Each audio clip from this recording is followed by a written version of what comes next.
Media forum and I love anything that is helping to create awareness for advocacy, anything that will also empower us women. So, nalaman ko na may events na, we really know that's hard. So, I feel like maybe it's really a mission for me, a purpose. Sabi mo nga kanina, yung mga military women, nakita mo yan. So hindi talaga biro yung ginagawa ng kababaihan. So, nani-neglect talaga tayo. Ganun ka-importante sa yung mga ganitong advocacy sa mga women. Yeah. Again, I mean, as you get older, really understanding life, and you are in a certain, for me, with whatever platform or whatever stage, big or small, you're really here for a purpose, and not just for yourself or for fashion or for anything, but to actually help create awareness for certain things that need to be highlighted. So I'm for that.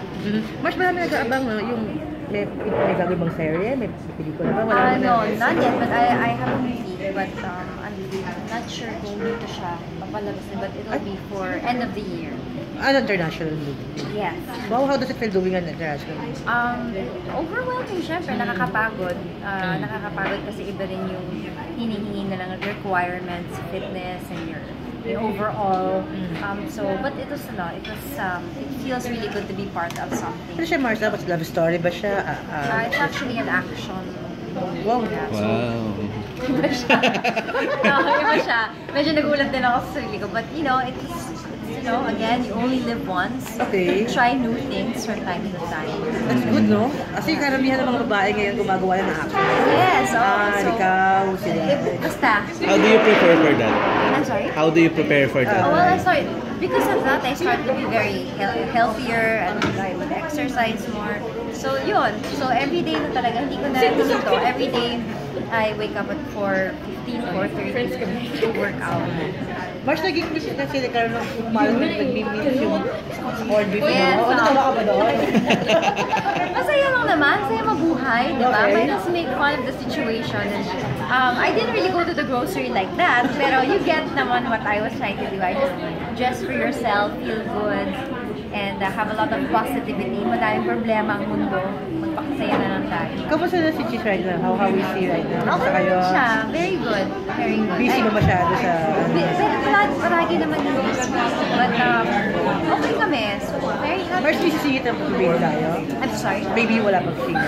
Baka siguro next year I'll try. Next week I'll try. But now I can't have a baby first now because I have to fix na after kasi that, parang nakapasok ako sa madaming ibang contracts. So, better finish first what I need to do. And, minsan lang naman din may mga opportunities na dumating. So, my husband and I, we agreed na gawin ko na muna yung kailangan ko gawin, and then we'll try again another time.